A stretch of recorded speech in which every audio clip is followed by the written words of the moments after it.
I'm in the process of getting this engine started.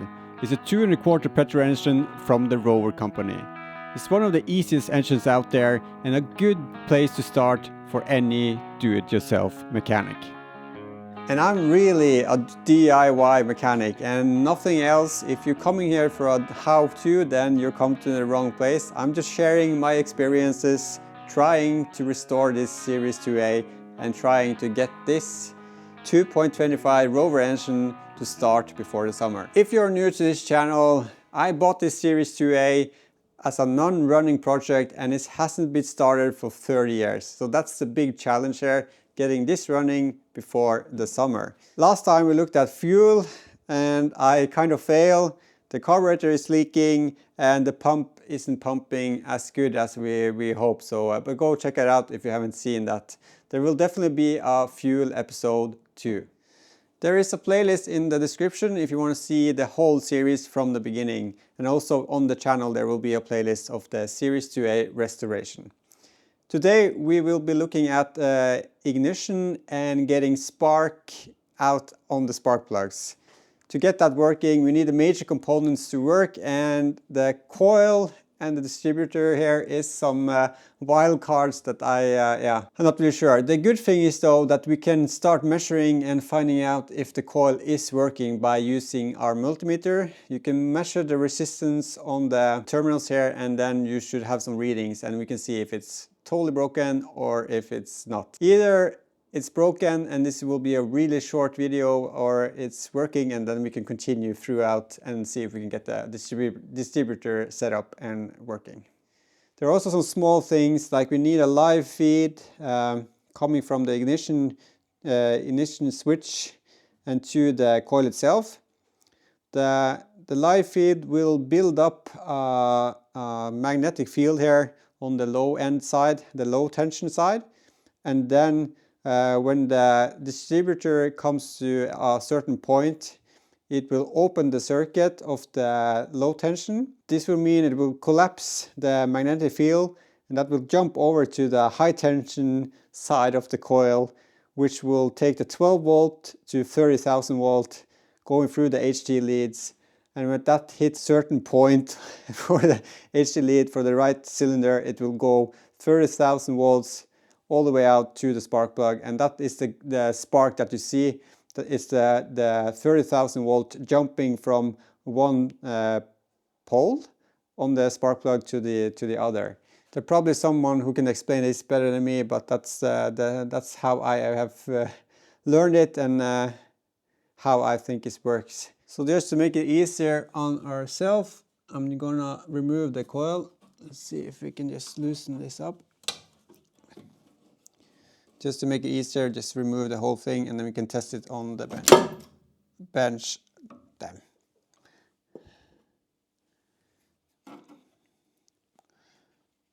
Come on.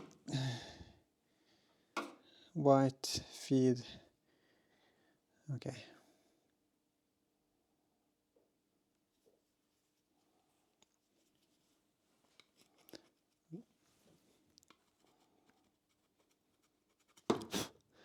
Just making a scratch so I can remember where this lead was. Where did the bolt go? I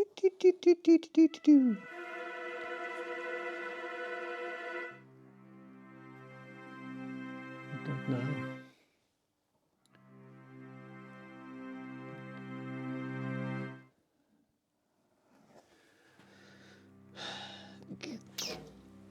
The joys of working on a car. It's so much fun. Many hours later. Okay, found it. Good. There are certain things that you don't want to lose, and bolts to a 1968 Series 2A. Not really something you want to lose. Okay, so got the coil, got my trusty multimeter. Really handy to have when you're working on electronics or electrics in general. So checking out the coil, I can see that it says Lucas, so I'm thinking this is original. And then if I look on the top here, it says 12 volt and it says 867. So that corresponds with this being a 1968 model produced late 67. So this is the original coil, which is really cool. According to the big book of Know It All, there should be 3.5 ohms on the low tension end. So from this part to this part should be between 3 and 3.5, and that's correct. It has 3.3, 3.4 here. So that's spot on.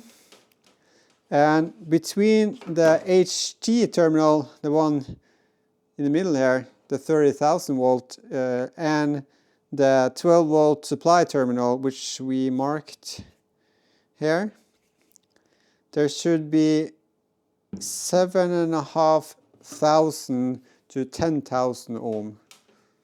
That's it. High tension 7.35. So a bit below what the book said. I think we are in the range of this should be working. So the coil is okay, so we can continue. That's good. But we need to fix the HT lead on this one. Okay, so looking at this, I think just the copper, you pull it through the twist on, I don't know what's called it. How do you keep it from going?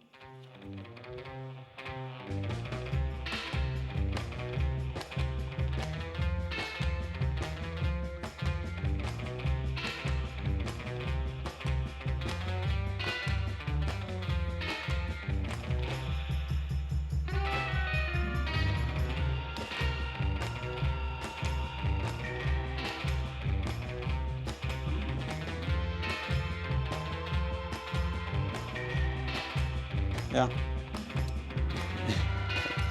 I got it now. I understand how it works. Let's make this new again.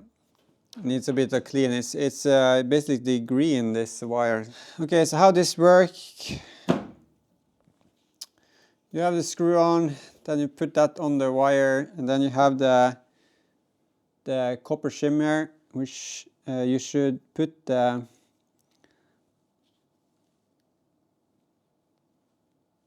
wire through. Let's see, like so, and bend it over.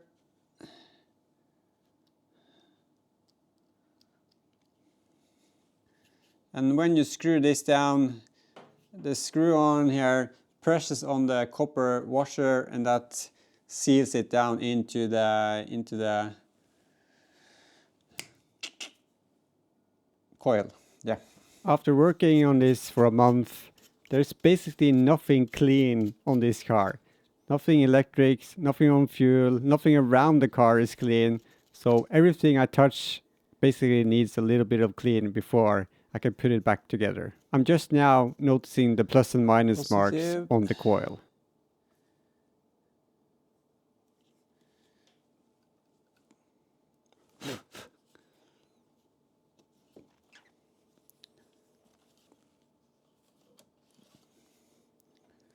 See, don't drop the screws. Oh, almost dropped the washer.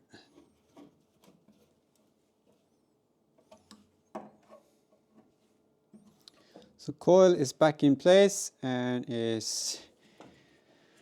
looks to be working. So this is a low tension circuit from the distributor. And we can test if that wire is okay by doing our beeping test. Let's see. Continuity, I think it's called. Let's see. Yeah, so that's wires is okay. Let's put that back on the distributor.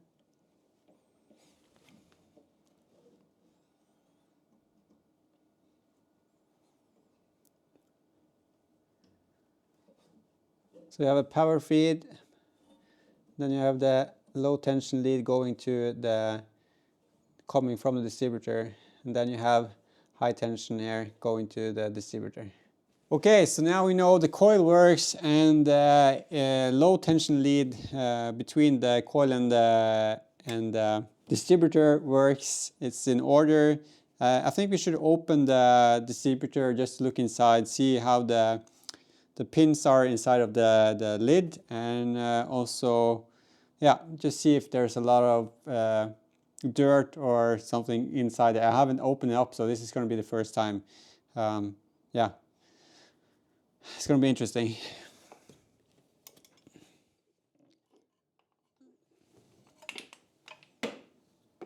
So I'm not really sure what to look for. I understand that they need to be not all the way worn down, but how much is worn down and what is in what is good enough, basically.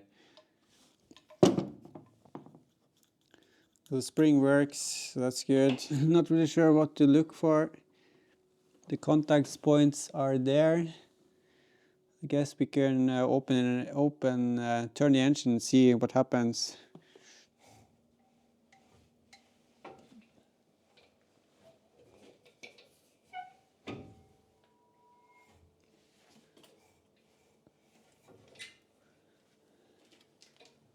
So I don't have inches, but I have millimeter, and it should be somewhere between 0.36 to 0.41.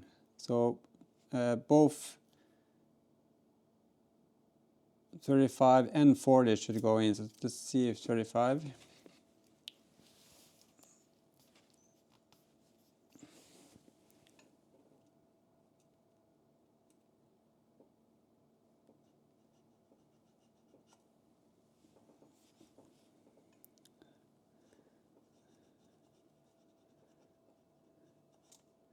I guess there's some build up on the points after standing the white stuff there. So 0.35, 0.40,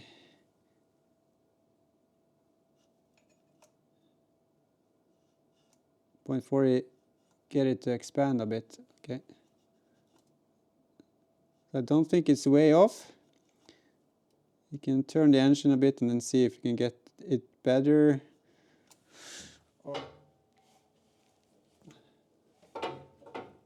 Open. So 40 doesn't go through.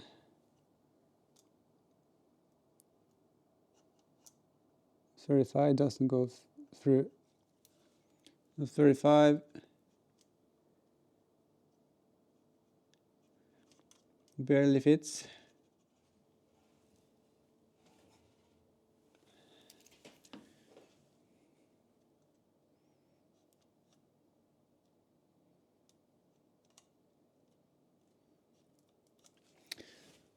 So as you can see, it's opening on 1, 2, 3, 4.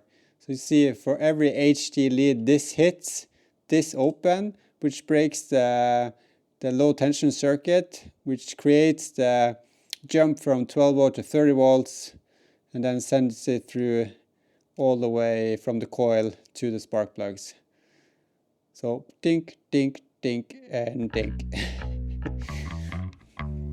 Okay, so back in the garage, I stopped because I wasn't really sure what to do. As you saw, we fixed the coil, or we tested the coil, it works. High tension lead we fixed, and then we checked the low tension lead. We opened the distributor and it looks okay. The contact points are there and the distance seems to be okay when we checked it. And I wasn't sure where to continue, but what I think we can do is to check if we have power to the coil from the ignition. So we need a positive to the coil so that it will have some power. And after that, I think we can see if we can get it turning, but we need to put on the pump, the fuel pump, or else there's going to be a lot of oil coming out of the hole there, I think, when we start cranking this over. So when checking the diagram, we can see that the coil is number 41 here, and No, the distributor is number 41 and the coil is number 26. So they are in line to earth, and the contact point here is the contact point up on the distribution board, or the fuse board here. So we can see the line to the coil, which is, where did you go? Yeah, it's this one, the one with the black tape comes to here. Then we need to check if we can get some live from inside from the ignition, when the ignition is on. Oh, I looked at the wrong, I looked with the 2A wings in the negative earth. So this is petrol model negative earth, which is correct for this one. And let's see if you can see that. Whoop, like so. On this is distributor is 40 and this is 26. So it's just the number here that is a bit off. But it's the same principle, same place it's connected. So yeah, let's go ahead and see if we get some live positive to the coil. So I can't really remember if I put the wires back together or if I left everything off, which wasn't the lights or the ignition last time. Let's see. So this is black going out. So white, out, white, white. That's the ignition. This is the feed. This big wire is black, white. Okay. So big, black and white. So this one is the feed to here, which also is directly to the coil. So if the ignition is on and the battery is connected, it should get power here. So we can test that. Yeah, we can test that. Let's see, power. We need power. Power. Should be power. Let's see, remove the leads here. I don't want to. Like so. We can also see if we can start the. Let's see, remove the spark plugs. We can see if we can if the ignition key now has started to work or not. If you saw the previous video, I could get power when on the on position, but I couldn't get the starter motor to turn over because the ignition switch isn't working.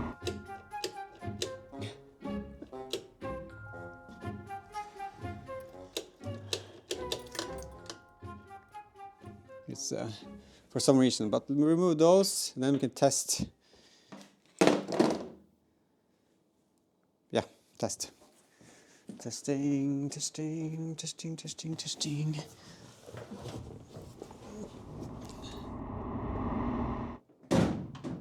Door. Okay.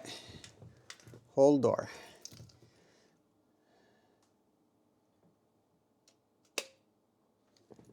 Ooh, oil pressure light is on. It's green actually.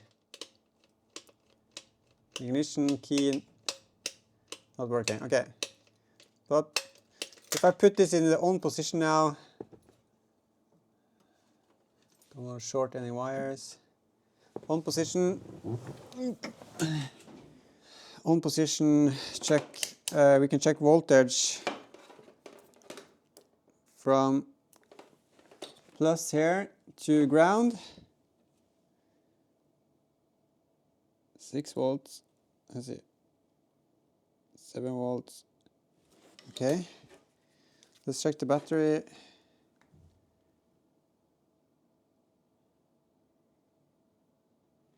$12.68. Okay.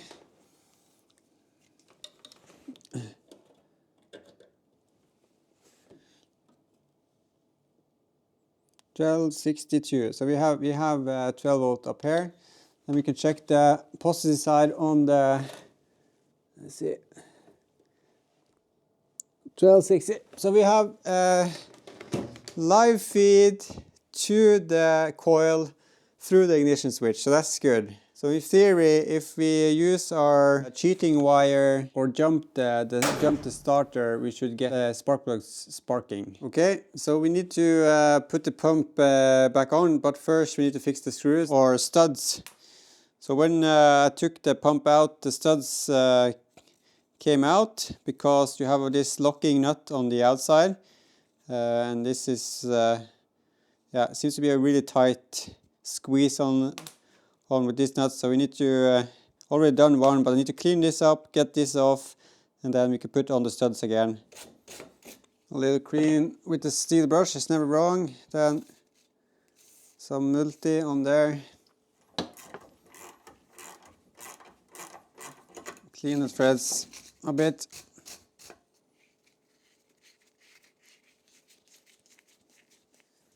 So we got our two studs for the fuel pump, and just a little side note here, they are different. So you have one short thread and then one longer, and on mine the short thread was inside the block. Now we need the pump, and I think we can just remove the fuel lines to make it easier for us. Fuel pump not working. So I believe the valves inside the pump is not working because all the fuel when I pump runs all the way back. Gasket, this is going to need to be new but I'm going to use the old gasket here just for now, and then we are ready. Put the studs in and then the pump. The pump is going back on. Let's see.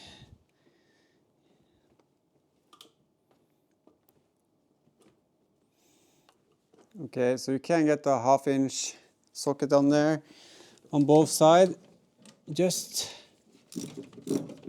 which makes this job a bit quicker, like so, just nice and snug.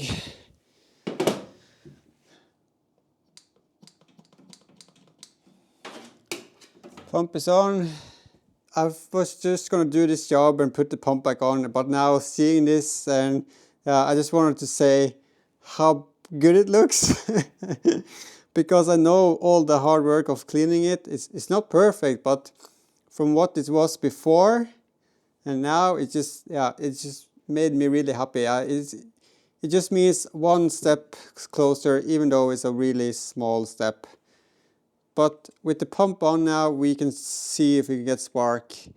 I think we can now turn off the engine. I'm just going to check around it and see if there's something I need to remove, but I think we can jump the solenoid now and see if we can get this turning and see if we can get spark at the spark plugs. So it looks pretty good. Need to hook up the cheating wire. When this terminal gets power, this lets the solenoid turn the starter engine. Just double checking. Let's see.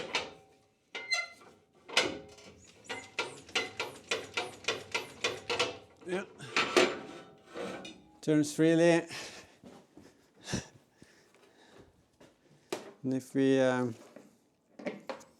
use our test wire,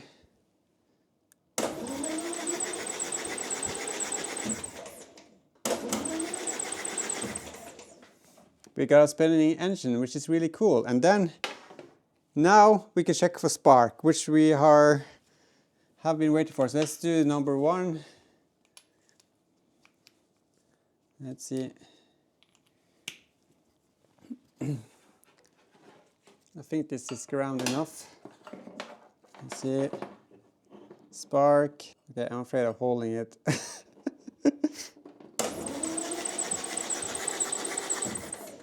Maybe not ground enough. No.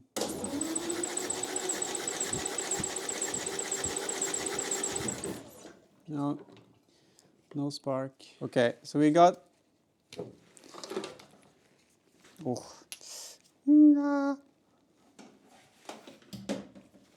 We got no spark on number 1 HD lead, and I see that this is a champion one, so not original. So I'm just gonna move that aside.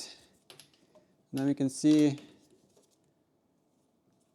Also champion. There's only one original Lucas. No, Lodge. So something else. You get Lucas. Just gonna test the one that's not champion and see if we can get maybe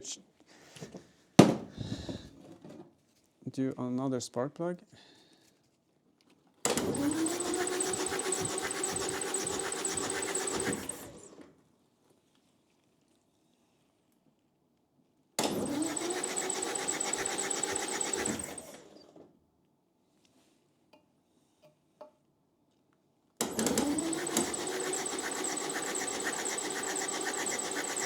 Ah!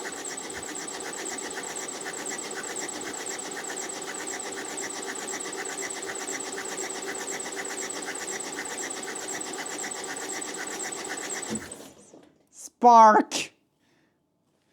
Okay, I need to change the, move the camera. Whoop, whoop, whoop! We got spark! Why? I don't know, but we got spark. So this is number 4. Let's see if we can get this sparking again.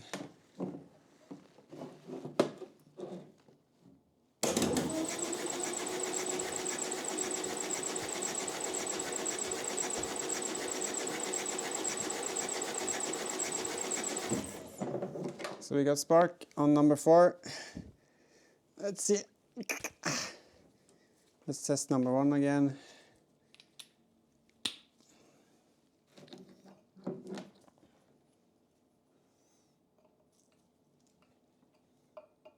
This is a bad connection, it feels like.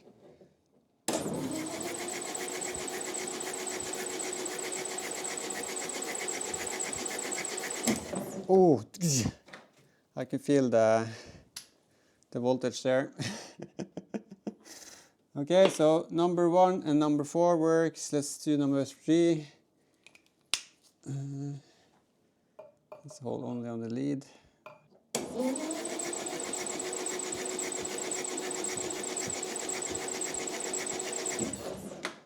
Got spark. Okay, last one. If we got spark on this as well, then we got on the ignition system. Okay, ready? 3, 2, 1. We got spark! We got spark! Yay! Okay, you don't even know how much this means to me. Yeah, I'm so glad I managed to do this today. It's yeah, it's been a lot, and now coming this far and seeing the spark. So the spark ignition system work except the ignition switch, but so we got spark. Now we need to get fuel. Okay, so we need. Oh, I really needed this today. So yeah, it's good. It's fun. It's good to be back. Good to be back working on this series. Good to have something go my way. So, but yeah, I think that's it for spark. And the only last thing I need to do is to remove the pump again, and then I need to inspect it because I need to order parts. I need to check which diaphragm I need to order because I don't know. With spark done, I can finally order parts, and the first thing I wanted to order is fuel parts so we can get this engine started. 2, 1. We got spark! We got spark!